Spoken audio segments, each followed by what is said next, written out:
Assalamualaikum warahmatullahi wabarakatuh.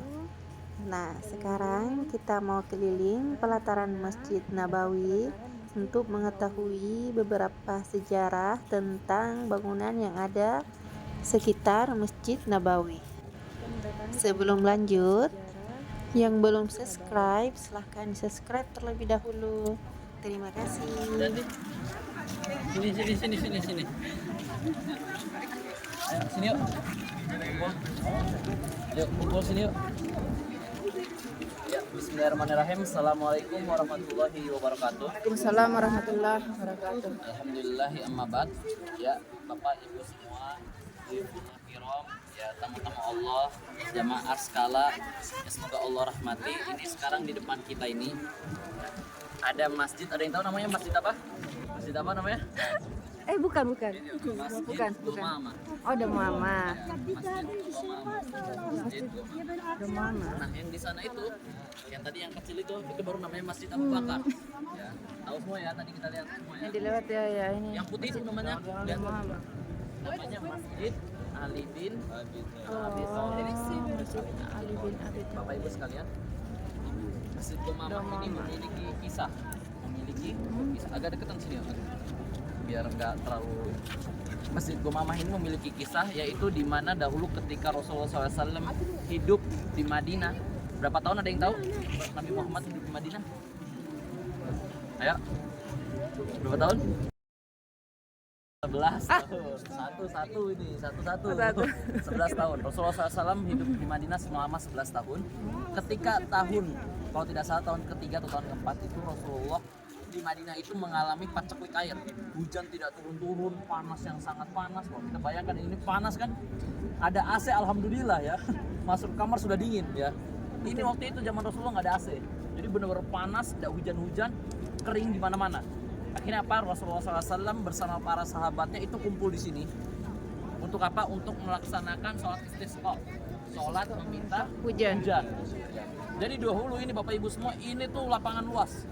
Lapangan luas, dan di mana biasanya Rasulullah SAW melaksanakan sholat istisqa, meminta hujan, sholat gerhana, sholat Idul Fitri dan Idul Adha itu di sini, karena ini adalah lapangan. Dan sunnahnya adalah ketika sholat Idul Adha, Idul Fitri, istisqa, gerhana dan lain-lain itu memang disunahkannya sholat di mana? Di lapangan, di pelataran, di lapangan.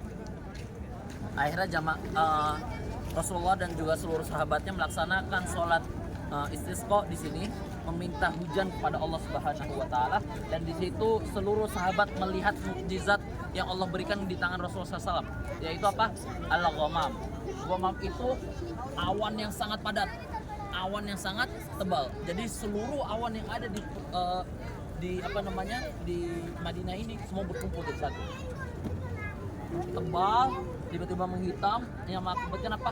Hujan deras. Nah, di situ Rasulullah SAW memperlihatkan mukjizatnya, itu apa? Al-ghamam, berkumpulnya awan-awan yang tebal seperti itu. Nah, itu kalau orang soleh berdoa seperti itu ya, Nabi meminta langsung turun hujan ya. Kalau kita berdoa, ya Allah minta hujan, malah makin kering mungkin ya kan ya. Ya Allah, gini ya, seperti itu ya. Makanya disebut namanya ghamama. Maksudnya apa? Awan yang tebal di sini. Ini Masjid Ghamama. Dan masjid ini dibuka ya setiap sholat 5 waktu kecuali sholat subuh. Subuh dan Jumatan ini ditutup. Tapi kalau misalnya contoh duhur, asar, maghrib, isya itu di sini.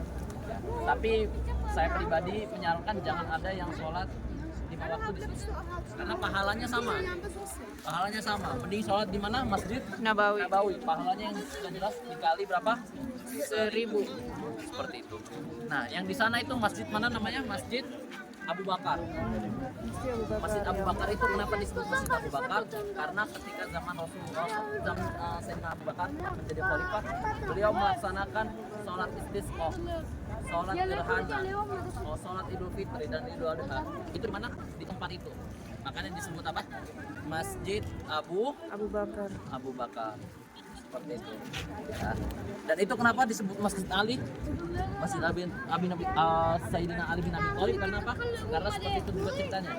Sayyidina Ali bin Abi Thalib melaksanakan sholat Idul Fitri, Idul Adha, Istisqa, gerhana dan lain-lain itu di masjid situ. Karena di sini dulu lapangan. Di sini dulu lapangan. Nah, dan perlu diketahui Masjid Abu Bakar itu tahun lalu belum boleh dibuka. Belum dibuka. Baru sekarang ini dibuka. Orang bisa melaksanakan sholat di sana. Dulu nggak bisa dibuka. Bahkan sebelum hajian kemarin itu belum dibuka. Baru tahun ini ya, tahun Hijriah ini baru mulai dibuka. Kalau Masjid Ali bin Abi Thalib sampai sekarang apa? Ditutup. Kenapa ditutup? Karena banyak orang-orang Syiah datang ke sini bukannya sholat di Masjid Nabawi tapi malah sholat di Masjid Ali bin Abi Thalib. Padahal tidak ada keutamaan sholat di Masjid Ali bin Abi Thalib. Keutamanya di mana? Masjid Nabawi. Ya, tapi orang-orang Syiah malah datang ke sini untuk sholat di Masjid Ali bin Abi Thalib. Seperti itu. Udah. Bikin pendek-pendek aja dan langsung panjang gitu. Alhamdulillah amma ba'd, Bapak Ibu sekalian, ini sekarang kita di pintu 310. Ya mungkin banyak yang bertanya kenapa kita harus ngumpul di pintu 310. Ini Bapak Ibu sekalian, ini adalah tempat pengisian Zam-Zam bagi jamaah umroh yang ingin mengisi Zam-Zam di kota Madinah dengan skala besar. Makanya kita lihat orang pada bawa 5 liter galon ya. Dan ini satu-satunya tempat yang memang mengisi air Zam-Zam dengan skala besar. Nah, kita lihat tempat air minum itu yang di setiap kamar mandi, Ya. itu bukan air Zam-Zam. Oh. Ya. Jadi orang yang ngisi air di tempat pinggir kamar mandi itu bukan air Zam-Zam. Itu hanya air biasa. Air Zam-Zam yang mana? Air Zam-Zam yang gentong itu. Yang dalam masjid itu. Yang di dalam masjid ataupun yang gentong. Oh, yang gentong itu. Itu pasti air Zam-Zam.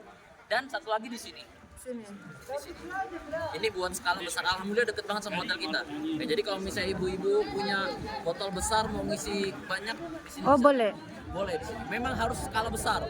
Ya makanya kita lihat tuh orang-orang bawanya galon-galon. Ya, galon-galon seperti itu. Ya, anda boleh.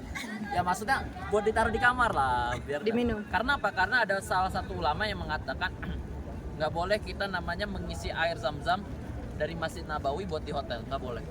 Karena apa? Karena air Zam-Zam yang sudah ada di Masjid Nabawi itu dikhususkan untuk orang-orang yang sedang sholat di sana. Entah itu sholat, entah itu belajar, baca Quran dan lain-lain. Jadi memang dikhususkan untuk sana. Kalau mau ngisi sendiri untuk dibawa ke kamar, itu ngambilnya di sini. Dan alhamdulillah dekat dari hotel kita. Jadi ya kalau misalnya punya galon ya, mungkin botol-botol itu bisa diisi seperti itu. Karena kita lihat orang bawa 5 liter, bahkan tadi kita lihat galon-galon ya. Galon besar. Dan perlu diketahui sekali lagi Bapak Ibu sekalian, semua air Zam-Zam yang ada di Madinah itu dikirim dari Makkah. Ya. Jadi dikirim setiap harinya air Zam-Zam pakai truk. Ya, nanti mungkin suatu saat kita bakal ngeliat truknya. Ya. Jadi ada truk besar itu truk air, tulisannya Sakilma Lil misalnya Masjid Nabawi. Ada Lil Masjid Kuba, Lil Masjid seperti itu ya. Itu setiap hari. Setiap hari. Bahkan kota terbaik setelah Makkah pun air Zam-Zamnya dikirim dari mana? Dari Makkah. Madinah ini ngambil air Zam-Zam tetap dari Makkah. Jadi kalau misalnya ada dapat cerita-cerita ada air Zam-Zam di Indonesia,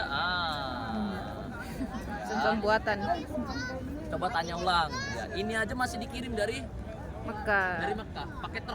pakai truk loh. Ya. Tapi masya Allah kalau di Indonesia masya Allah ya ada sumber Zam-Zam di mana-mana, alhamdulillah. Ya. Ya. Jadi kalau misalnya ada cerita orang ini ada sumur Zam-Zam di Indonesia, itu perlu ditanyakan. Itu beli kayaknya, beli plastik. Seperti itu ya.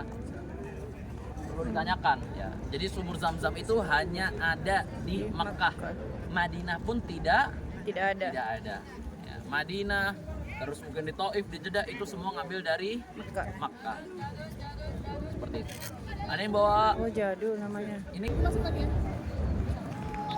Nah, sekarang kita mau lanjut keliling di pelataran Masjid Nabawi.